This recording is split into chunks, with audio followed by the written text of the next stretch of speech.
Francisco aqui, 73 anos, morando em Campinas há mais de 5 décadas. Vocês não fazem ideia do que passei nos últimos meses. Minha própria filha me bloqueou do WhatsApp, mudou as fechaduras de casa e me tratou como estranho durante quase um ano inteiro. Tudo por causa de uma herança que ela nem sabia que existia. Quando descobri os 3 imóveis que herdei da minha bisavó, a história mudou completamente. Mas deixa eu contar desde o começo, porque essa história vai mexer com vocês e mostrar como a vida pode dar voltas que a gente nunca espera. Era uma manhã de terça-feira, 15 de março do ano passado, quando recebi a ligação do cartório.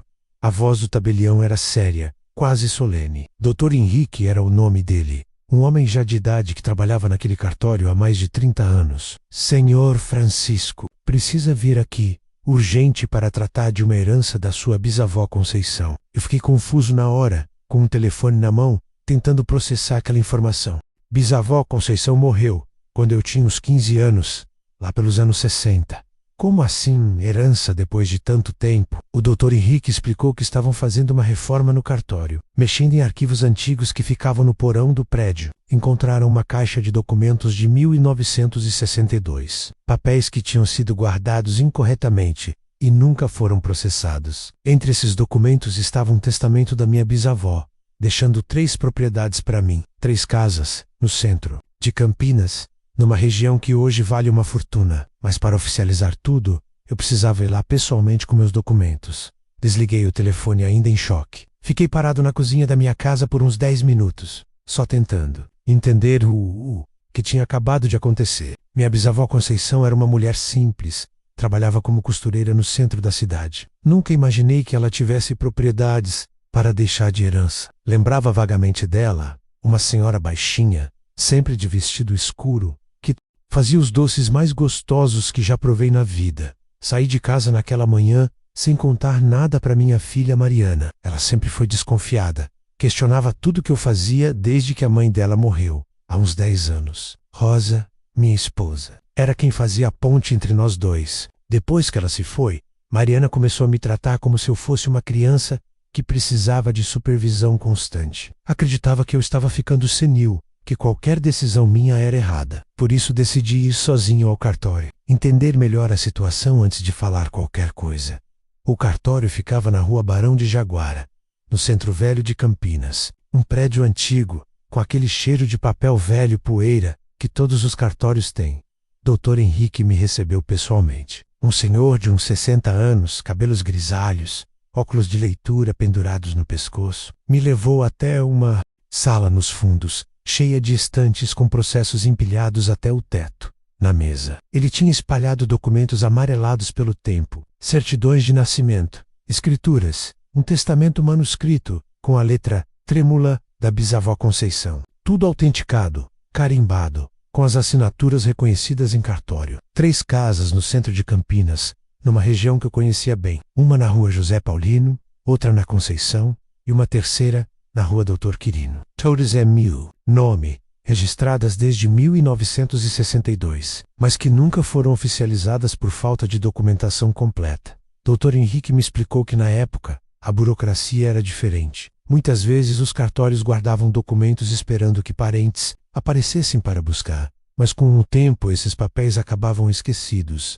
No caso da herança da bisavó Conceição, parece que houve uma confusão com os endereços. As notificações foram enviadas para a casa errada, nunca chegaram até mim. Por isso, a herança ficou parada todos esses anos. Uma das casas, a da rua José Paulino, estava alugada há mais de 20 anos. Um casal de idosos pagava o aluguel religiosamente todo mês, depositando numa conta que tinha sido aberta em meu nome, lá em 1965. Eu nem sabia que essa conta existia. Eram quase 60 anos de aluguéis acumulados, com juros e correção. Manet, o dinheiro na conta passava dos 100 mil reais. As outras 2 casas estavam vazias, mas em bom estado de conservação. A prefeitura tinha feito algumas reformas ao longo dos anos para manter as fachadas, já que fazem parte do patrimônio histórico do centro da cidade. O valor total das propriedades, segundo uma avaliação que o cartório tinha feito recentemente, passava fácil dos 2,5 milhões de reais. Fiquei em choque total. Passei a vida toda trabalhando como mecânico na oficina do seu Joaquim, ali na Vila Industrial. 45 anos consertando carros, juntando centavo por centavo, vivendo numa casa simples no Jardim Campos Elíseos, que comprei com muito sacrifício. Nunca tive muito dinheiro, sempre me virei como dava. Criei a Mariana praticamente sozinho, depois que a Rosa morreu, pagando faculdade de enfermagem, ajudando com tudo que podia, e agora descobria que era dono de 3 imóveis no centro da cidade, numa região supervalorizada. Casas que valiam uma fortuna, e ainda por cima geravam renda mensal. Era como se tivesse ganhado na loteria, mas uma loteria que eu nem sabia que tinha jogado. Dr. Henrique me parabenizou. Diz que era um caso raro, uma herança que ficou perdida por décadas e finalmente chegou ao destino certo. Mas ele também me alertou que o processo de regularização ia demorar alguns meses. Tinha que juntar documentos pessoais, fazer perícias nas propriedades, resolver questões burocráticas com a Receita Federal. Eram muitos anos de impostos atrasados para acertar, documentações para atualizar. O processo inteiro poderia levar entre 6 meses e 1 ano para ficar completamente regularizado.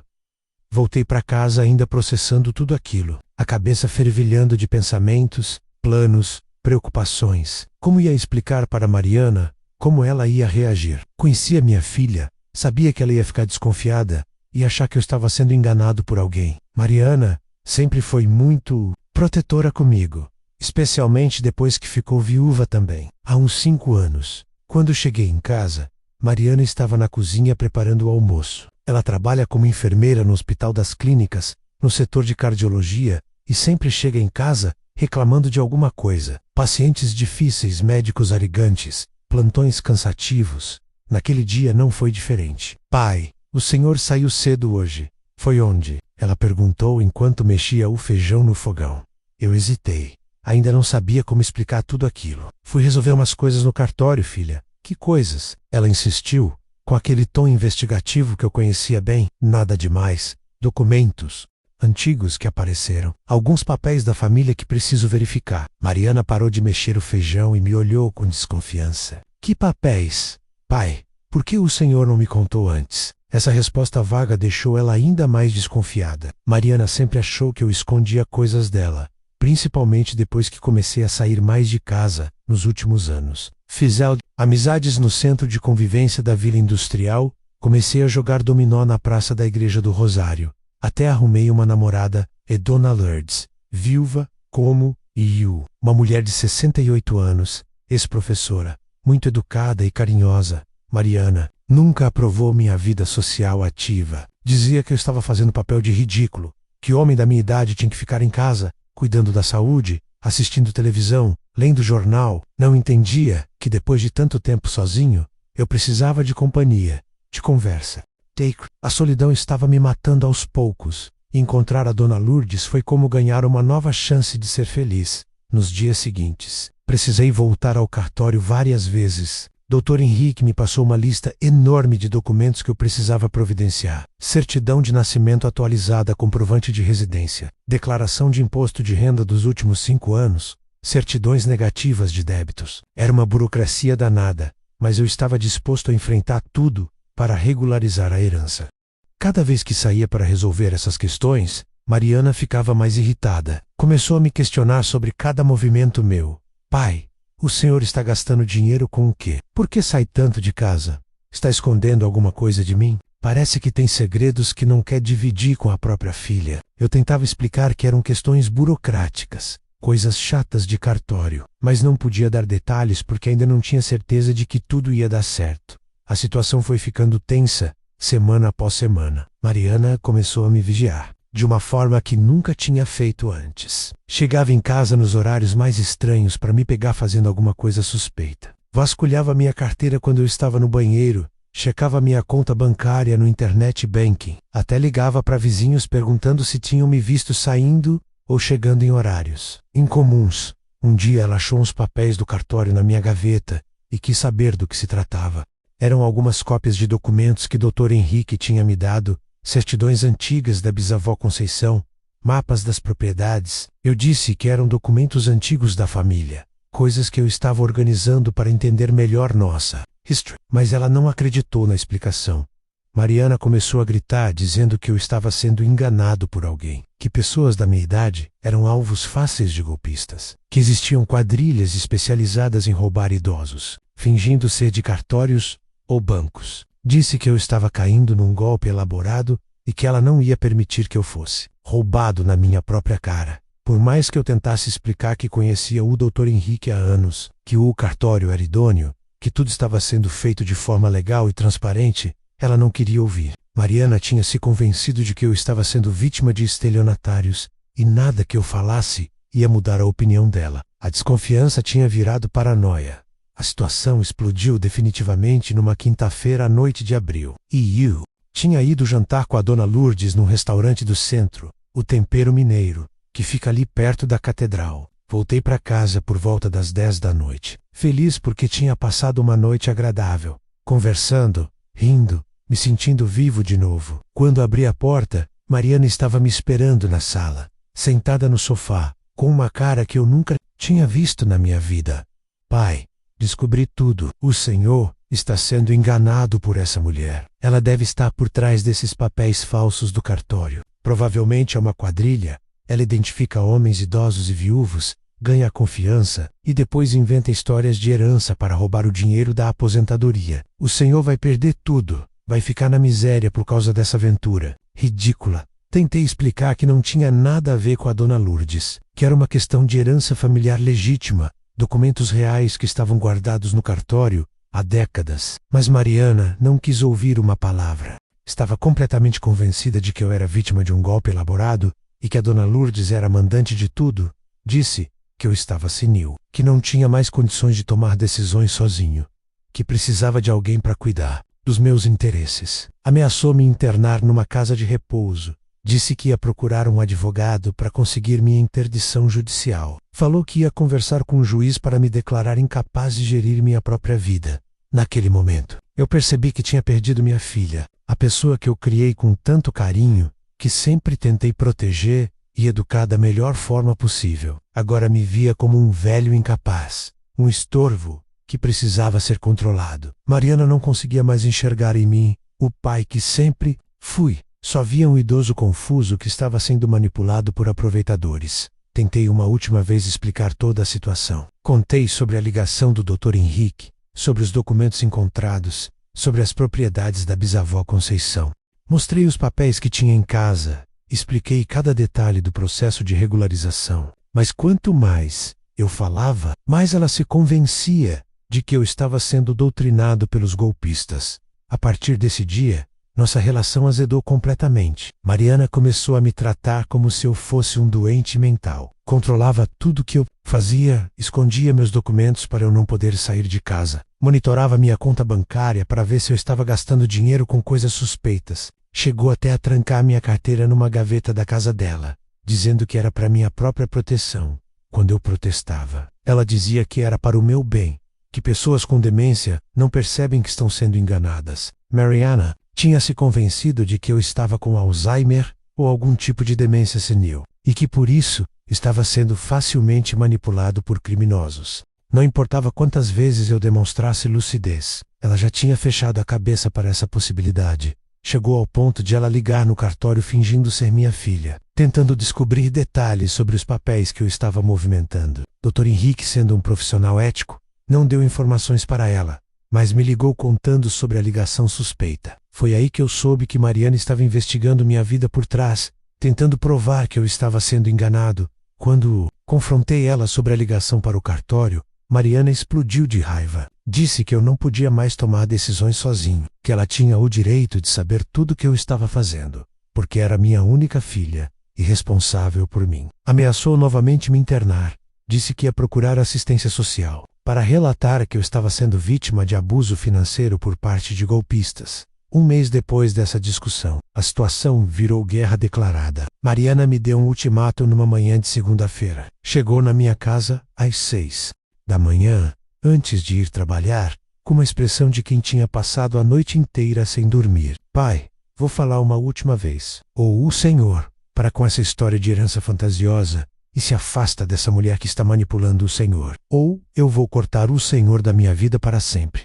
Disse que não ia assistir eu ser enganado e humilhado por estelionatários, que preferia me ver longe da família, ver eu perder tudo que construí durante a vida por causa de uma fantasia inventada por criminosos, que já tinha consultado um advogado sobre o processo de interdição, e que se eu continuasse com essa história, ela ia seguir em frente com o processo judicial.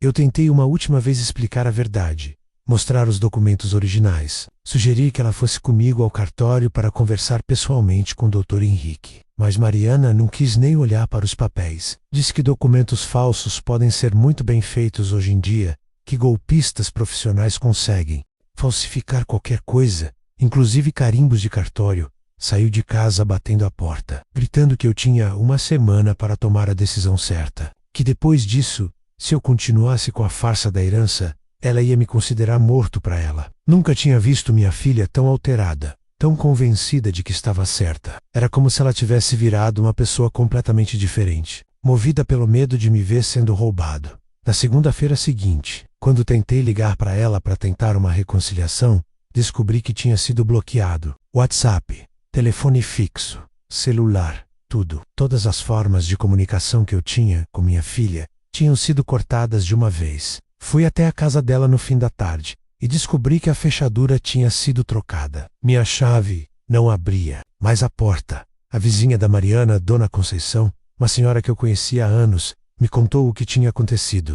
Mariana tinha espalhado para toda a vizinhança que eu estava com problemas mentais, que estava sendo manipulado por pessoas mal intencionadas que queriam roubar meu dinheiro. Disse que por isso tinha sido obrigada a cortar relações comigo, para me proteger de mim mesmo. Minha própria filha tinha criado uma versão da história onde ela era a heroína, tentando salvar um pai senil das garras de golpistas profissionais. Tinha contado para todo mundo que eu estava namorando uma mulher interesseira que estava inventando heranças fantasiosas para me roubar, que por isso ela tinha tomado a decisão difícil de me afastar da família, para me proteger. Os meses seguintes foram os mais difíceis da minha vida inteira, sem poder falar com Mariana, sem poder explicar a verdade, vivendo sozinho em casa, enquanto o processo da herança seguia seu curso lento no cartório. Era uma ironia cruel. Eu estava prestes a me tornar um homem rico, mas tinha perdido a pessoa mais importante da minha vida. Várias vezes, pensei em desistir de tudo, em ir até a casa da Mariana e implorar perdão, mesmo sem ter feito nada de errado, em abrir mão da herança, fingir que tinha sido tudo um engano, só para ter minha filha de volta. A solidão estava me matando por dentro, me fazendo questionar se valia a pena ter razão, se isso significava perder quem eu mais amava no mundo. As noites eram as piores. Ficava deitado na cama lembrando de quando a Mariana era pequena, de como éramos unidos, de como ela me chamava de papai herói quando eu chegava do trabalho. Lembrava de quando ela se formou enfermeira, do orgulho que senti quando ela conseguiu o emprego no Hospital das Clínicas, de como cuidou da mãe com carinho quando a Rosa ficou doente. A Dona Lourdes foi meu único apoio nesse período terrível. Ela entendia perfeitamente minha situação, me dava força para continuar, me lembrava que a verdade sempre aparece no final. Dizia que Mariana ia perceber o erro que estava cometendo, que o amor de filha era mais forte que qualquer mal-entendido. Mas eu tinha minhas dúvidas profundas sobre isso. Conhecia minha filha desde que ela nasceu. Sabia como ela era teimosa quando se convencia de alguma coisa. Mariana herdou essa característica da mãe, que também era muito obstinada nas suas opiniões. Quando ela decidia que algo era de um jeito, era muito difícil. Faz clamar do ideia. Achava que talvez nunca mais pudesse ter um relacionamento normal com minha única filha. Durante esse período de isolamento, passei a frequentar mais o centro de convivência da Vila Industrial. Lá encontrava outros idosos que também tinham problemas familiares, filhos que os tratavam como incapazes, netos que só apareciam quando precisavam de dinheiro. Era triste perceber que minha situação não era única, que muitas famílias passavam por conflitos parecidos. Seu Antônio, um senhor de 78 anos que frequentava o centro, me contou que passou 2 anos sem falar com o filho, por causa de uma questão de herança. O filho achava que ele estava gastando dinheiro demais com uma namorada nova, e chegou ao ponto de processar o pai na justiça. Só se reconciliaram quando o filho descobriu que o pai tinha doado o dinheiro para uma instituição de caridade, não para a namorada. Dona Aparecida, outra frequentadora do centro, tinha uma história parecida. A filha internou numa casa de repouso contra a vontade dela, achando que ela não tinha mais condições de morar sozinha. Aparecida ficou internada durante 6 meses, até conseguir provar na justiça que estava perfeitamente lúcida e capaz de cuidar de si mesma. Hoje ela mora sozinha de novo, mas a relação com a filha nunca mais foi a mesma. Essas histórias me fizeram perceber que o problema não era só meu, que existia uma questão cultural mais ampla sobre como a sociedade trata os idosos. Muitas vezes os filhos, com as melhores intenções, acabam infantilizando os pais, tratando-os como se fossem incapazes de tomar decisões. É uma forma de preconceito disfarçado de cuidado. Em agosto, finalmente saiu a documentação definitiva das propriedades. Dr. Henrique me ligou numa terça-feira de manhã, com a voz animada. Senhor Francisco, tá tudo pronto. As 3 casas estão oficialmente em seu nome, com todos os registros atualizados. Pode vir aqui buscar os documentos definitivos. Era um momento que eu esperava há meses, mas que chegou misturado com tristeza. Fui ao cartório naquela mesma tarde. Dr. Henrique me recebeu com um sorriso largo. Me parabenizou pelo desfecho positivo do processo. Disse que era um caso raro e interessante, uma herança que ficou perdida por décadas, e finalmente chegou ao destino certo. Me entregou um envelope grosso com todas as escrituras, certidões, comprovantes de pagamento de impostos atrasados. 3 casas oficialmente em meu nome, avaliadas em R$2.800.000. A conta bancária, com os aluguéis acumulados, que agora passava dos R$120.000 depois de todos os descontos de impostos e taxas cartoriais. Era uma quantia que eu nunca imaginei ter na vida. Mais dinheiro do que consegui juntar. Em 73 anos de trabalho, naquele momento eu senti uma alegria misturada com uma tristeza profunda. Tinha conquistado uma estabilidade financeira que nunca imaginei ter. Podia realizar sonhos que sempre pareceram impossíveis. Mas tinha com quem compartilhar a boa notícia. A pessoa que eu mais queria contar sobre essa vitória tinha me cortado da vida dela.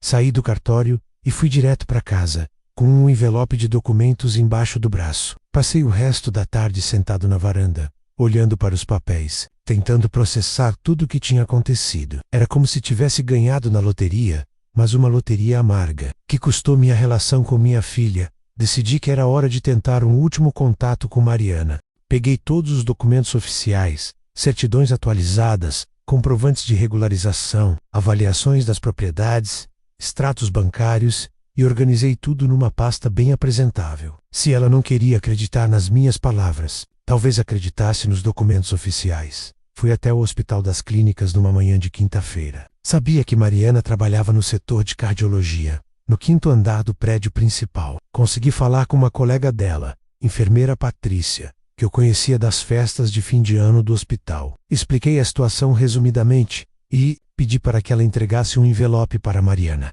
Dentro do envelope, além de todos os documentos oficiais, coloquei uma carta manuscrita que escrevi durante 3 dias. Nessa carta eu explicava tudo desde o começo, desde a primeira ligação do Dr. Henrique até a documentação final das propriedades. Contava sobre os meses de sofrimento que passei sem poder falar com ela, sobre como sentia falta da nossa convivência. Pedi uma chance de conversar pessoalmente, de mostrar que eu estava bem, lúcido, capaz de tomar decisões acertadas. Explicava que a herança era real, legítima, e que meu único desejo era poder compartilhar essa alegria com ela. Terminava a carta dizendo que a amava incondicionalmente, independente de qualquer coisa que tivesse acontecido entre nós. 2 semanas passaram sem nenhuma resposta. Eu já estava perdendo as esperanças, achando que Mariana tinha jogado a carta fora sem nem ler. Talvez ela estivesse tão convencida da versão dela da história que nem se dava ao trabalho de analisar evidências contrárias.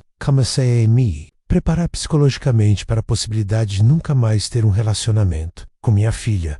Mas numa tarde de sexta-feira, enquanto eu regava as plantas na varanda, recebi uma ligação no meio da tarde. Era Mariana, com a voz embargada, claramente emocionada. Pai, preciso falar com o senhor. Pode vir aqui em casa hoje à noite, por favor. Meu coração disparou quando ouvi a voz dela depois de tantos meses. Claro que posso, filha. Que horas você quer que eu vá? Às 8 horas da noite eu estava na porta de casa da Mariana, com o coração batendo acelerado. Ela abriu a porta com os olhos vermelhos e inchados. Claramente tinha chorado muito. Me recebeu com um abraço apertado, daqueles abraços que duram minutos e dizem mais que 1000 palavras. Pai, me perdoa, eu cometi o maior erro da minha vida. Entramos na sala e ela me mostrou todos os documentos espalhados na mesa de centro. Tinha estudado cada papel, cada certidão, cada comprovante. Li tudo várias vezes. Fui no cartório confirmar a autenticidade. Falei pessoalmente com o Dr. Henrique.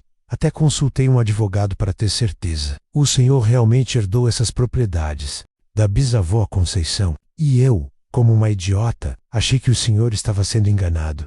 Mariana me contou que passou semanas analisando os documentos, checando cada detalhe, confirmando cada informação. Descobriu que Dr. Henrique era realmente um tabelião respeitado, com mais de 30 anos de carreira, que o cartório tinha excelente reputação, que nunca houve denúncias de irregularidades, que todos os papéis eram autênticos, com carimbos e assinaturas verificáveis. Ela tinha ido até as 3 propriedades pessoalmente, conferido os endereços, conversado com vizinhos. Na casa da rua José Paulino, conheceu pessoalmente o casal de idosos que pagava aluguel há 20 anos. Eles confirmaram que sempre depositaram o dinheiro numa conta em nome de Francisco Silva Santos, que era exatamente meu nome completo. Naquele momento, toda a mágoa que eu guardava durante meses foi embora instantaneamente. Ver minha filha reconhecendo o erro, pedindo perdão com lágrimas sinceras nos olhos, me fez perceber que o amor entre nós era mais forte que qualquer mal-entendido. Ela era minha filha, minha única família, e nada no mundo era mais importante que nosso relacionamento. Sentamos no sofá da sala e conversamos por horas e horas. Expliquei todos os detalhes do processo, desde a primeira ligação do cartório até a documentação final. Mariana me contou como sofreu durante esses meses de afastamento, como se arrependia amargamente de ter me tratado daquela forma. Disse que não conseguia dormir direito, que vivia atormentada pela possibilidade de estar errada.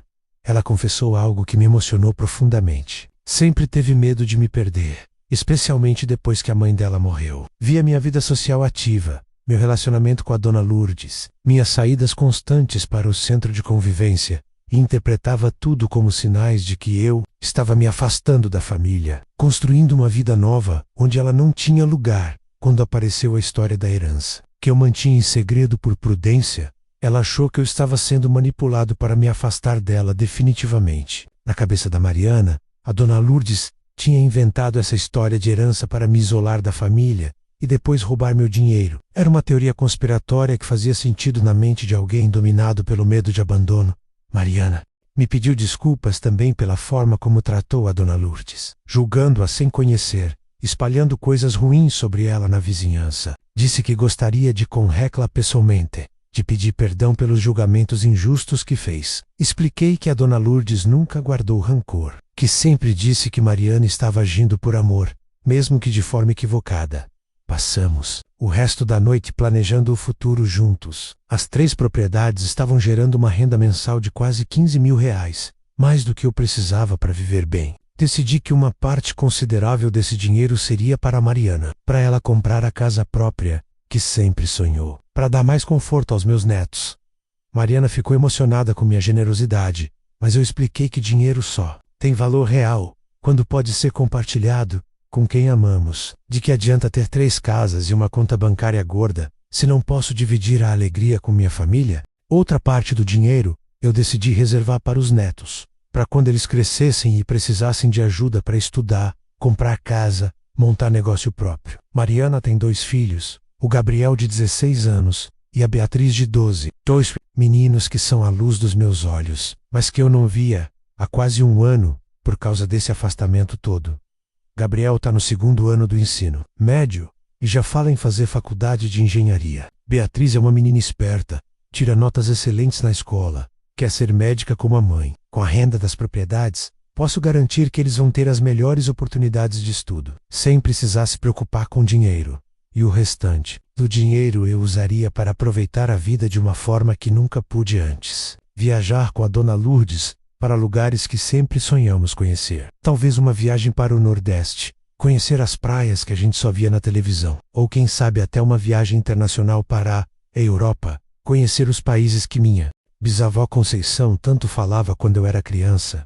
Mariana prometeu que nunca mais duvidaria de mim dessa forma, que tinha aprendido a lição mais importante da vida dela, que confiança é a base de qualquer relacionamento familiar, e que amor verdadeiro significa acreditar na pessoa amada mesmo quando as coisas parecem estranhas ou confusas. Disse que ia passar o resto da vida compensando o tempo que perdemos. Por causa desse mal-entendido, hoje, 8 meses depois da nossa reconciliação, nossa relação está melhor do que nunca esteve. Mariana comprou uma casa linda no Cambuí, um bairro nobre de Campinas, próxima do hospital onde trabalha. Uma casa de 3 quartos, com jardim, garagem para 2 carros, numa rua tranquila e arborizada. Os netos agora têm um espaço muito maior para brincar e estudar. Eu continuo morando na minha casa simples, do Jardim Campos Elíseos, porque tenho apego sentimental ao lugar onde vivi tantos anos com a Rosa, mas agora com a tranquilidade total de saber que tenho uma reserva financeira sólida, que posso enfrentar qualquer emergência de saúde ou imprevisto da vida, sem me preocupar. Uma das melhores partes da reconciliação foi ver os netos de novo. Gabriel e Beatriz ficaram quase 1 ano sem ver o avô, e quando nos reencontramos, foi uma festa só. Eles tinham crescido tanto nesse período, principalmente o Gabriel, que agora está quase da minha altura. Beatriz virou uma mocinha. Perdeu aquele jeitinho de criança que eu lembrava. Gabriel me contou que sentiu muito minha falta durante esse período, que várias vezes perguntou para a mãe onde eu estava. Mariana inventava desculpas, dizia que eu estava viajando ou ocupado demais para visitar eles. Ele chegou a perguntar se tinha feito alguma coisa errada para o avô sumir da vida deles. Foi muito doloroso saber que minha ausência tinha afetado tanto meus netos. Beatriz, que sempre foi mais direta, me perguntou na cara dura por que eu tinha abandonado eles. Tive que explicar de uma forma que uma criança de 12 anos pudesse entender, que às vezes os adultos brigam por besteira e depois se arrependem, que eu nunca abandonaria eles, que eles sempre seriam os netos mais amados do mundo, a Dona Lourdes. E eu oficializamos nossa união no civil no mês de janeiro. Foi uma cerimônia pequena, só família mesmo, no cartório do centro da cidade. Mariana foi nossa madrinha. Se emocionou mais que nós dois na hora da assinatura. Pediu desculpas para Dona Lourdes pelos julgamentos injustos que fez no passado, pela forma como a tratou sem conhecer. Hoje elas são grandes amigas, fazem planos juntas, saem para fazer compras, conversam sobre receitas de comida, trocam conselhos sobre relacionamentos. É engraçoso ver como a vida dá voltas e coloca tudo no lugar certo. A pessoa que Mariana achava que era minha inimiga se tornou uma segunda mãe para ela. Dona Lourdes se mudou para minha casa depois do casamento, mas manteve o apartamento dela na Vila Industrial para eventualidades. Ela trouxe uma energia nova para casa, organizou tudo de uma forma mais eficiente, plantou flores no jardim, reformou a cozinha. A casa nunca esteve tão bonita e aconchegante. Uma das casas da herança, a da Rua Conceição, eu decidi transformar num pequeno centro de convivência para idosos do bairro. Reformei tudo, coloquei mesas para jogos, uma pequena biblioteca, uma cozinha equipada para fazer lanches comunitários. Lá, organizamos torneios de dominó 2 vezes por semana, aulas de artesanato com Dona Lourdes, palestras sobre saúde com médicos voluntários. É minha forma de retribuir para a comunidade, que sempre me acolheu, de usar o dinheiro da herança para fazer alguma diferença na vida de outras pessoas. Ver outros idosos se divertindo, fazendo amizades, se mantendo ativos, me lembra como é importante não se isolar só porque a idade chegou. Velhice não é sinônimo de solidão ou inutilidade.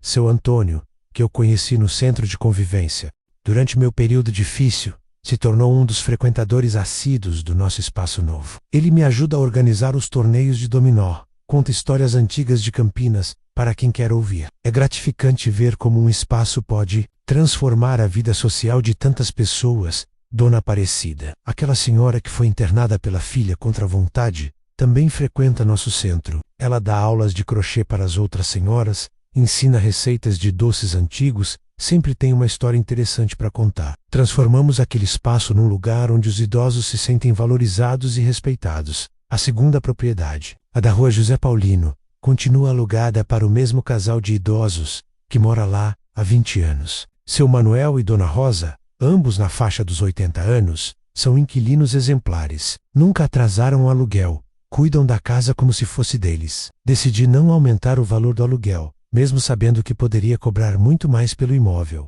Eles ficaram muito surpresos quando apareci pessoalmente para me apresentar como novo proprietário oficial. Seu Manuel me contou que sempre se perguntaram quem era o dono da casa, já que depositavam o aluguel numa conta bancária há tantos anos. quando expliquei toda a história da herança perdida, eles ficaram emocionados. Dona Rosa, que é uma excelente cozinheira, sempre me convida para almoçar quando vou lá resolver alguma questão da casa. Fazemos questão de manter uma relação próxima e cordial, porque considero eles parte da família. Afinal, foram eles que mantiveram a propriedade, preservada durante todos esses anos, pagando religiosamente, mesmo sem conhecer o proprietário. A terceira casa, a da rua Dr. Quirino, eu reservei para o futuro. É a maior das 3 propriedades. Tem 4 quartos, quintal amplo, fica numa localização privilegiada no centro histórico de Campinas. Estou pensando em reservá-la para, quando os netos crescerem e quiserem morar lá, ou para vender se precisarmos de dinheiro para alguma emergência familiar importante. Por enquanto a casa está fechada, mas contratei uma empresa de limpeza para fazer manutenção mensal. Mariana às vezes vai lá comigo para verificar como está tudo, sonhando com as possibilidades futuras. Ela brinca que talvez Gabriel queira morar lá quando fizer faculdade, já que fica perto da Unicamp e de outras universidades da região. O dinheiro acumulado na conta bancária, que agora passa dos R$150 mil. Eu investi parte em aplicações conservadoras para render um pouco mais que a poupança. A outra parte mantenho disponível para emergências e para os projetos do nosso centro de convivência. É tranquilizador saber que temos essa reserva para qualquer imprevisto. Mariana se surpreendeu com minha capacidade de administrar essa quantidade de dinheiro de forma responsável. Ela sempre achou que eu não tinha conhecimento financeiro suficiente para lidar com valores altos, mas eu expliquei que uma vida inteira trabalhando como mecânico me ensinou a valorizar cada centavo e a planejar gastos com cuidado. Conversamos bastante sobre educação financeira, inclusive para os netos. Gabriel e Beatriz agora recebem uma mesada um pouco maior, mas com a condição de que guardem uma parte na poupança e anotem todos os gastos numa planilha. Quero que eles aprendam desde cedo a importância de saber administrar dinheiro. Olhando para trás, percebo que aquele ano terrível de afastamento da Mariana, por mais doloroso que tenha sido, serviu para fortalecer nossos laços familiares de uma forma que eu nunca imaginei possível. Às vezes é preciso perder alguém temporariamente para valorizar de verdade a importância que essa pessoa tem na nossa vida. Hoje eu sei que minha filha me ama de forma incondicional, que se preocupa comigo genuinamente, mesmo quando demonstra isso de forma errada ou exagerada. Entendo que todo aquele comportamento controlador nasceu do medo de me perder, não de desrespeito ou falta de amor. Ela estava tentando me proteger da única forma que sabia, mesmo que fosse inadequada, é a experiência. Também me ensinou sobre a importância crucial da comunicação clara na família. Se eu tivesse explicado desde o primeiro dia sobre a herança, sobre cada passo do processo no cartório, provavelmente teríamos evitado todo esse sofrimento desnecessário. Mas eu tinha medo de criar expectativas falsas, de contar algo que talvez não desse certo no final. Aprendi que é sempre melhor compartilhar as incertezas e ansiedades com quem amamos do que guardar segredos que podem ser mal interpretados. Transparência é fundamental em qualquer relacionamento, especialmente entre pais e filhos. Segredos, mesmo aqueles mantidos com boas intenções, podem causar muito mais dano que a verdade crua. Hoje, aos 74 anos completos, me sinto mais jovem e disposto do que há muito tempo. Tenho saúde em dia, faço exercícios no centro de convivência, mantenho a mente ativa com leituras e jogos. Tenho família unida, um casamento feliz com Dona Lourdes, estabilidade financeira e projetos interessantes para o futuro. A herança da bisavó Conceição chegou no momento certo da minha vida, quando eu mais precisava provar para mim mesmo e para minha filha que ainda sou capaz de tomar decisões acertadas, de administrar minha vida com autonomia e responsabilidade. Foi como se ela soubesse que um dia eu ia precisar dessa ajuda, dessa oportunidade de recomeçar. Às vezes fico imaginando como teria sido diferente se a herança tivesse aparecido quando eu tinha 40 ou 50 anos. Provavelmente não. Teria dado o mesmo valor. Não teria sabido aproveitar da forma como estou aproveitando agora. Na juventude a gente acha que tem tempo infinito, que pode desperdiçar oportunidades, porque sempre haverá outras. Na minha idade, cada dia é um presente. Cada oportunidade é única e preciosa. Saber usar bem o dinheiro da herança, investir em relacionamentos familiares, ajudar outras pessoas, criar projetos sociais, são coisas que fazem a vida ter um significado muito mais profundo do que simplesmente acumular riqueza. Sinto que a bisavó Conceição está orgulhosa de ver como usei a herança dela para unir a família e ajudar outras pessoas. Ela era uma mulher simples, mas de bom coração. Sempre ajudava os vizinhos quando podia. Acho que ela aprovaria nosso centro de convivência. Aprovaria a forma como estou criando oportunidades para outros idosos se manterem ativos e felizes. Para quem está me ouvindo e tem problemas familiares parecidos, meu conselho mais sincero: nunca desistam de quem vocês amam. Às vezes as pessoas agem de forma completamente errada, mas por motivos que fazem sentido na cabeça delas. Mariana me bloqueou e me afastou porque tinha medo de me perder para golpistas. No fundo, tudo o que ela fez foi por amor, mesmo que de uma forma totalmente equivocada. O perdão é uma das forças mais poderosas que existem. Quando perdoei Mariana por tudo que ela fez durante aquele período difícil, não só libertei ela da culpa, mas me libertei também do ressentimento. Guardar mágoa é como tomar veneno esperando que a outra pessoa morra. Só faz mal para quem guarda, não resolve nada. A paciência também é fundamental. Mariana precisou de meses para perceber que estava errada, para analisar os documentos, para aceitar que tinha julgado mal a situação. Se eu tivesse desistido dela depois de algumas semanas, talvez nunca tivéssemos nos reconciliado. Às vezes a verdade demora para ser aceita, especialmente quando desafia convicções muito fortes. A vida tem dessas surpresas incríveis que a gente nunca espera. Você pode passar 70 e tantos anos achando que conhece completamente sua história familiar e descobrir que existem capítulos inteiros escondidos esperando para serem revelados. A herança da bisavó Conceição não foi só sobre dinheiro e propriedades, foi sobre segundas chances, sobre perdão, sobre o poder transformador da verdade. Hoje, quando olho para as fotos antigas da bisavó Conceição, sinto uma conexão especial com ela. É como se ela tivesse planejado tudo para acontecer no momento exato em que eu mais precisava. 3 casas que ficaram escondidas por décadas, esperando pacientemente o momento certo para aparecer e mudar minha vida para sempre.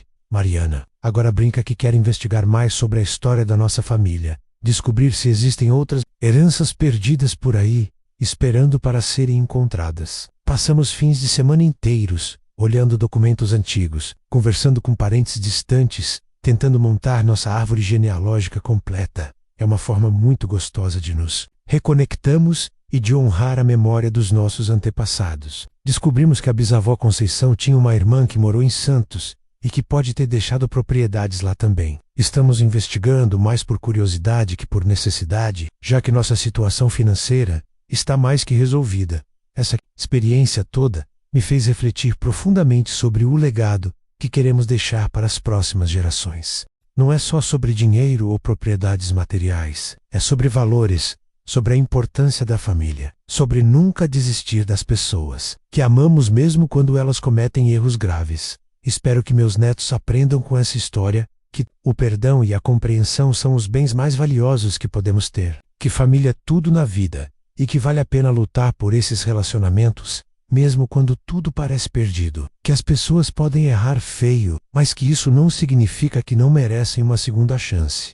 Gabriel, que agora está com 17 anos, às vezes me pergunta sobre investimentos, sobre como administrar dinheiro, sobre planejamento financeiro. Explico para ele que dinheiro é importante, mas que nunca pode ser mais importante que relacionamentos familiares, que não adianta ser rico se você não tem com quem compartilhar a riqueza. Beatriz, que está com 13 anos e cada vez mais esperta, me pergunta sobre a bisavó Conceição. Quer saber como ela era, que tipo de pessoa ela foi. Conto para ela as poucas lembranças que tenho, mas principalmente falo sobre o caráter dela, sobre como era uma mulher trabalhadora e generosa. Como ela deixou um legado que continua ajudando a família décadas depois da morte. As 2 crianças agora passam fins de semana na minha casa regularmente, algo que não acontecia há anos. Dona Lourdes adora cozinhar para eles, ensina receitas antigas, conta histórias da época em que era professora. A casa ficou mais viva, mais alegre, cheia de risadas e conversas animadas. É gratificante ver como nossa família se fortaleceu depois de passar por essa crise. Mariana está mais carinhosa comigo do que era antes de todo esse problema começar. É como se ela tivesse percebido que quase perdeu o pai por bobagem e agora valoriza cada momento que passamos juntos. Ela me liga todos os dias, só para saber como estou, como foi meu dia, se preciso de alguma coisa. Passa na minha casa pelo menos 3 vezes por semana, sempre trazendo alguma comida gostosa ou algum presente pequeno. Às vezes exagera no cuidado, mas eu entendo que é a forma dela de compensar o tempo perdido. Nosso centro de convivência está funcionando muito bem, com mais de 40 idosos frequentando regularmente. Conseguimos parcerias com a prefeitura para trazer atividades diferenciadas, como aulas de informática básica, palestras sobre direitos do idoso, sessões de fisioterapia preventiva. Virou referência no bairro. O mais gratificante é ver idosos que estavam isolados em casa, voltando a ter vida social ativa. Seu João, um vizinho de 82 anos que ficou viúvo há 2 anos e entrou em depressão, agora é um dos mais animados. Nos torneios de dominó, Dona Maria, que morava sozinha e quase não saía de casa, fez várias amizades e está sempre rindo. Esse projeto me deu um propósito novo na vida, uma forma de usar minha experiência e recursos para fazer diferença. NACO não é só sobre oferecer atividades para idosos, é sobre criar um espaço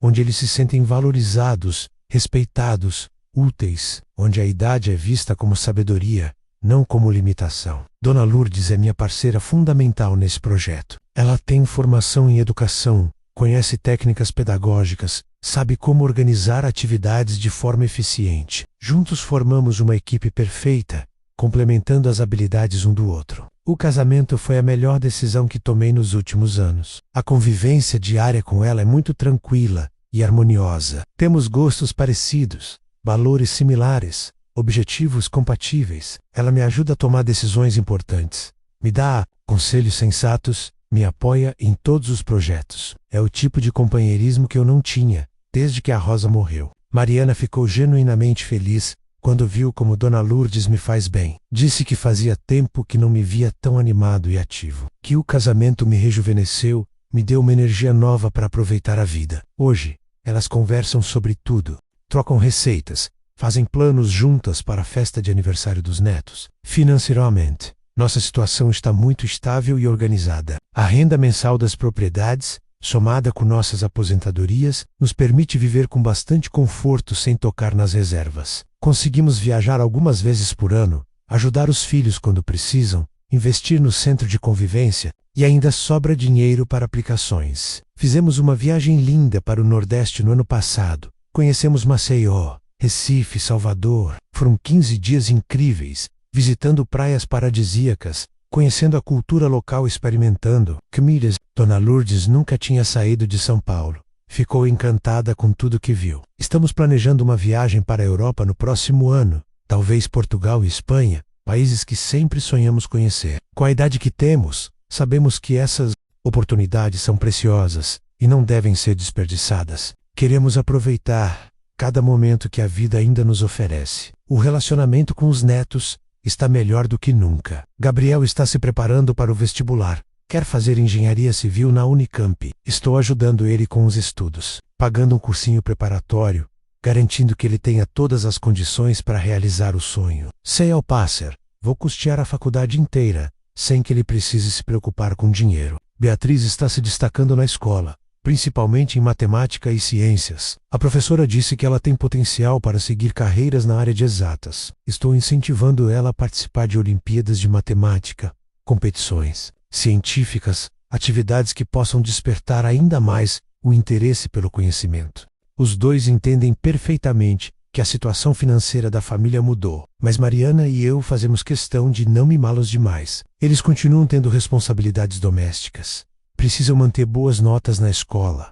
Devem tratar todos. Calm, respire. Dinheiro não pode ser desculpa para criar filhos mal-educados ou irresponsáveis. Uma coisa que me deixa muito orgulhoso é ver como eles lidam com a diferença social. Gabriel tem colegas de classe que vêm de famílias com dificuldades financeiras e ele sempre se oferece para ajudar com material escolar ou lanche. Beatriz faz a mesma coisa na escola dela. Estão aprendendo que ter mais dinheiro significa ter mais responsabilidade social. O centro de convivência virou um projeto familiar. Mariana às vezes vai lá depois do trabalho para conversar com os idosos sobre cuidados de saúde. Os netos ajudam nas atividades de fim de semana, ensinam informática básica para quem quer aprender. É bonito ver como 3 gerações da família trabalham juntas por uma causa comum. Consegue-se expanda as atividades do centro, incluindo um pequeno horta comunitária no quintal da casa. Os idosos adoram mexer com plantas, cultivar temperos e hortaliças. É uma atividade terapêutica que mantém eles ativos fisicamente e mentalmente. Muitos levam verduras para casa,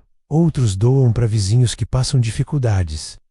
Também um coral de idosos que se apresenta em eventos da comunidade. Dona Aparecida, que tem uma voz linda, virou a regente informal do grupo. Eles cantam músicas antigas, marchinhas de carnaval, canções sertanejas que marcaram a juventude deles. É emocionante ver a alegria no rosto de cada um durante os ensaios. Uma vez por mês fazemos um almoço comunitário onde cada pessoa traz um prato e compartilhamos uma refeição juntos. São momentos muito especiais, cheios de histórias, risadas, troca de experiências. Muitos idosos que moram sozinhos dizem que esses almoços são os momentos mais felizes do mês para eles. Estou documentando algumas das histórias mais interessantes que ouço no centro de convivência. Seu Antônio tem memórias fascinantes de como era Campinas nos anos 50 e 60. Dona Regina trabalhou numa fábrica de tecidos e tem histórias incríveis sobre a industrialização da cidade. Pretendo organizar um livro com essas memórias. A ideia é preservar a história oral da cidade, através dos relatos dos idosos que viveram transformações importantes. Muitas dessas histórias nunca foram registradas oficialmente. Existem só na memória das pessoas. Seria uma pena deixar que essa riqueza cultural se perca com o tempo. Mariana está me ajudando com esse projeto, usando os conhecimentos de informática para gravar e organizar os depoimentos. Ela ficou empolgada com a ideia. Disse que pode ser um projeto muito valioso para a comunidade. Talvez até consigamos uma parceria com alguma universidade para dar caráter acadêmico ao trabalho. Francisco, encerrando aqui meu relato, já com quase 75 anos, morando ainda em Campinas com Dona Lourdes, cercado pelo amor da família reconciliada e com a tranquilidade de saber que construímos algo bom a partir de uma crise que poderia ter destruído tudo. A herança da bisavó Conceição foi muito mais que 3 imóveis e dinheiro no banco. Foi uma lição de vida sobre perdão, família, propósito e segundas chances que levarei para sempre no coração. Nos meses que se seguiram à nossa reconciliação, muita coisa mudou na minha vida e na vida da família toda. Mariana comprou aquela casa linda no Cambuí que eu já mencionei, mas o mais importante foi ver como ela mudou a forma de me tratar. Ela percebeu que durante todos esses anos, especialmente depois que a Rosa morreu, ela estava me tratando como se eu fosse incapaz, como se a idade automaticamente me tornasse uma pessoa sem discernimento. Hoje, ela me consulta sobre decisões importantes na vida dela, pede conselhos sobre trabalho, sobre educação dos filhos, sobre investimentos. É como se tivesse redescoberto que eu sou uma pessoa com experiência de vida, que passei por muitas situações difíceis e sempre soube me virar. Essa mudança de postura dela foi uma das melhores consequências de toda essa história. O relacionamento com os netos Gabriel e Beatriz também se transformou completamente. Durante aquele período de afastamento, eles cresceram tanto que quando nos reencontramos, foi quase como conhecer pessoas novas. Gabriel tinha virado um rapaz, com voz grossa, opiniões próprias, sonhos definidos para o futuro. Beatriz tinha deixado de ser aquela menina sapeca para se tornar uma adolescente, responsável e estudiosa. Mas o mais marcante foi perceber como minha ausência tinha afetado eles emocionalmente. Gabriel me confessou meses depois que chegou a achar que tinha feito alguma coisa errada para o avô sumir da vida deles. Beatriz, sempre mais direta, me perguntou se eu não gostava mais deles. Foi doloroso saber que minha briga com Mariana tinha machucado crianças inocentes, que não tinham nada a ver com a situação. Hoje eles passam pelo menos um fim de semana por mês na minha casa. Gabriel me ajuda com questões de informática. Configurou meu celular com aplicativos que facilitam minha vida. Me ensinou a usar o WhatsApp direito, a fazer videochamadas. Beatriz gosta de cozinhar comigo e com Dona Lourdes. Aprende receitas antigas, conta sobre a escola, sobre as amigas, sobre os planos para o futuro. É gratificante ver como eles amadureceram durante esse período. Gabriel hoje entende que dinheiro traz responsabilidade, que nossa família tem uma situação privilegiada que deve ser usada para ajudar outras pessoas. Ele se oferece para dar aulas de reforço gratuitas para colegas com dificuldades, ajuda em campanhas de arrecadação de alimentos na escola. Beatriz desenvolveu um interesse genuíno por causas sociais. Ela frequenta nosso centro de convivência, conversa com os idosos, ajuda nas atividades de artesanato, se oferece para ler jornal para quem tem dificuldades de visão. É emocionante ver uma menina de 13 anos tratando pessoas idosas com tanto carinho e respeito. A relação deles com Dona Lourdes também se desenvolveu naturalmente. No começo havia uma certa timidez, afinal, ela era uma pessoa nova na família, alguém que eles mal conheciam. Mas Dona Lourdes tem um jeito especial com crianças, resultado dos anos que trabalhou como professora. Hoje, eles a tratam como se fosse uma avó de verdade. Ela os ajuda com lição de casa, principalmente em português e história, matérias que ela domina muito bem. Conta histórias de quando era professora, fala sobre alunos interessantes que teve, ensina coisas que não se aprende na escola. Gabriel diz que as conversas com ela o ajudam a entender melhor o mundo, a ter uma visão mais ampla da vida. Nosso centro de convivência se tornou muito mais do que eu imaginava no começo. Começou como uma forma de usar uma das propriedades da herança para algo útil, mas virou um projeto que dá sentido para minha vida todos os dias. Ver idosos que estavam isolados em casa, voltando a ter uma rotina social ativa, é uma das coisas mais gratificantes que já experimentei. Conseguimos criar parcerias com várias instituições da cidade. A prefeitura manda professores voluntários para dar aulas de informática básica. Médicos aposentados fazem palestras sobre cuidados com a saúde. Estudantes de fisioterapia da PUC vêm uma vez por semana para orientar exercícios preventivos. O espaço virou referência no bairro para atividades voltadas à terceira idade. Mas o que mais me orgulha é ver como o lugar se tornou uma família estendida para muitas pessoas. Seu João, que ficou viúvo e entrou em depressão profunda, hoje é uma das pessoas mais animadas do grupo. Ele organiza os torneios de dominó, conta piadas,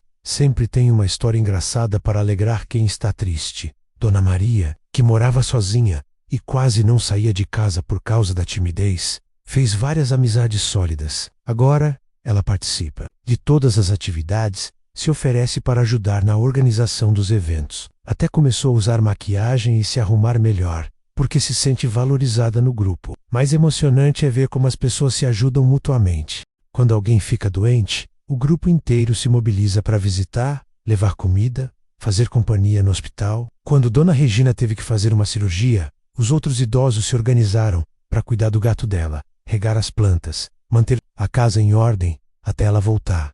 Esse senso de comunidade que criamos no centro de convivência me fez perceber como nossa sociedade abandonou os idosos. Muitas dessas pessoas têm filhos que moram em outras cidades, netos que só aparecem em datas comemorativas, uma vida social muito limitada. O centro virou um oásis de companheirismo e cuidado mútuo.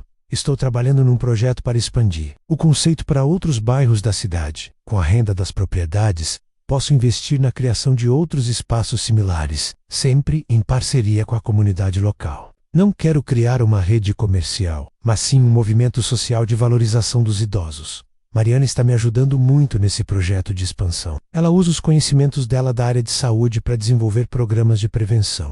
Orienta sobre cuidados básicos. Identifica pessoas que precisam de acompanhamento médico mais especializado. Nossa parceria profissional fortaleceu ainda mais nossa relação pessoal. A experiência de quase perder minha filha me ensinou que família é a coisa mais importante da vida, mais importante que dinheiro, propriedades, orgulho pessoal, qualquer outra coisa. Por mais que a herança tenha mudado nossa situação financeira, o que realmente transformou nossa vida foi a reconciliação, o perdão, a decisão de recomeçar. Aprendi que envelhecer não significa se tornar irrelevante ou incapaz. AOS 74 anos. Estou vivendo uma das fases mais produtivas e realizadas da minha vida. Tenho projetos, responsabilidades, pessoas que dependem de mim, sonhos para realizar. A idade trouxe sabedoria, não limitações. Meu relacionamento com Dona Lourdes continua sendo uma fonte constante de alegria e companheirismo. Ela me completa de uma forma que eu não esperava mais experimentar nessa altura da vida. Juntos somos mais fortes, mais criativos, mais felizes. O casamento foi uma das melhores decisões que tomei nos últimos anos. Planejamos várias viagens ainda. Queremos conhecer outros países, outras culturas, aproveitar a mobilidade que ainda temos. Mas também temos projetos caseiros como reforma, o jardim, organizar melhor nossos documentos familiares, criar um arquivo fotográfico da história da família para deixar para os netos. A questão financeira está completamente organizada e estável. As 3 propriedades geram uma renda mensal que, somada com nossas aposentadorias, nos permite viver com muito conforto e ainda ajudar outras pessoas. Conseguimos fazer investimentos seguros, manter reservas para emergências, custear os projetos sociais que criamos. Mariana está aprendendo sobre administração financeira, entendendo como funciona o mercado imobiliário, se preparando para eventualmente assumir a gestão dessas propriedades, não porque eu esteja incapacitado, mas porque é importante ter continuidade nos projetos familiares.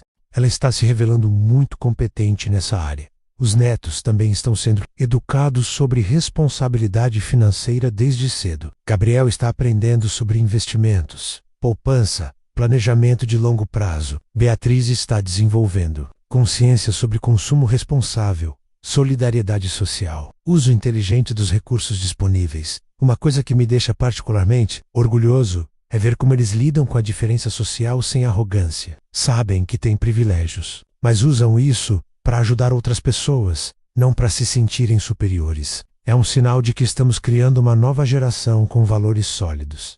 Às vezes fico pensando em como teria sido diferente se a herança nunca tivesse aparecido. Provavelmente Mariana e eu teríamos continuado com aquela relação meio tensa. Ela me tratando como incapaz, eu me sentindo desvalorizado. O dinheiro não foi o mais importante, mas as circunstâncias criadas por ele forçaram uma mudança que precisava acontecer. Crise nos obrigou a conversar sobre coisas que nunca tínhamos discutido abertamente. Sobre medo, sobre controle, sobre confiança, sobre autonomia, sobre como é difícil para os filhos verem os pais envelhecendo. E como é difícil para os pais aceitarem a preocupação excessiva dos filhos. Hoje nossa comunicação é muito mais clara e honesta. Mariana expressa suas preocupações sem tentar me controlar. Eu compartilho minhas decisões sem me sentir vigiado. Construímos uma relação de respeito mútuo, baseada no amor, não no medo.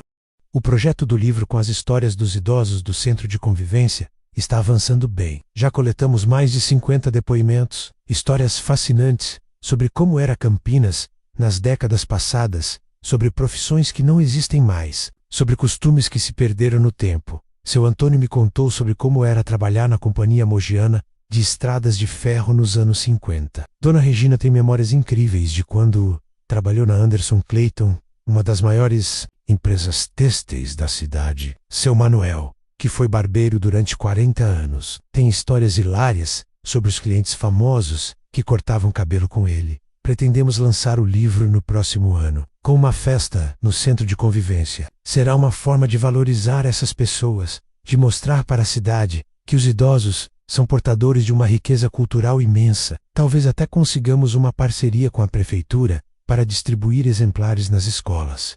A história da bisavó, Conceição, continua me intrigando. Estamos investigando mais sobre a vida dela, tentando entender como uma costureira simples conseguiu comprar 3 casas no centro da cidade nos anos 60. Mariana encontrou alguns parentes distantes, que talvez tenham informações sobre ela.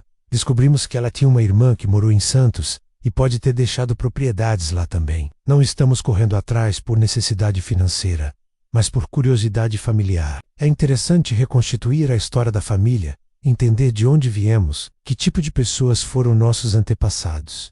Uma coisa que aprendi com tudo isso é que nunca sabemos completamente nossa própria história. Sempre existem surpresas, capítulos escondidos, pessoas importantes que foram esquecidas com o tempo. A herança da bisavó Conceição foi como encontrar um tesouro enterrado no próprio quintal. Para quem está me ouvindo e passa por problemas familiares, mais sincero tenham paciência com as pessoas que amam. Às vezes elas agem de forma completamente errada, mas por motivos que fazem sentido na cabeça delas. Mariana me afastou porque tinha medo genuíno de me ver sendo enganado. O perdão é uma força transformadora incrível. Quando perdoei Mariana por tudo que ela fez durante aquele período difícil, não só libertei ela da culpa, mas me libertei também do ressentimento. Guardar mágoa é como carregar uma pedra pesada que só machuca quem carrega. A comunicação honesta é fundamental. Se eu tivesse explicado desde o primeiro dia sobre a herança, sobre cada passo do processo, provavelmente teríamos evitado todo esse sofrimento. Mas também entendo que às vezes guardamos segredos por medo de criar expectativas falsas A vida tem dessas ironias interessantes. Passei a vida toda trabalhando duro, juntando centavo por centavo, me preocupando com dinheiro. E quando eu consegui estabilidade financeira, descobri que o mais importante não era o dinheiro em si, mas as oportunidades que ele criou para fortalecer relacionamentos e ajudar outras pessoas. Hoje, aos 74 anos, me sinto mais realizado do que nunca. Tenho saúde, família unida, um casamento feliz, projetos que me motivam todos os dias. A herança da bisavó Conceição chegou no momento certo, quando eu mais precisava provar para mim mesmo que ainda sou capaz de grandes realizações. Francisco, encerrando aqui, morando ainda na minha casinha do Jardim Campos Elíseos, com Dona Lourdes, cercado pelo amor da família reconciliada, trabalhando em projetos que dão sentido para minha vida, com a tranquilidade de saber que transformamos uma crise familiar numa oportunidade de crescimento. A herança foi muito mais que dinheiro e propriedades. Foi uma lição sobre perdão, família, propósito e segundas chances que levarei para sempre. Obrigado por me ouvirem.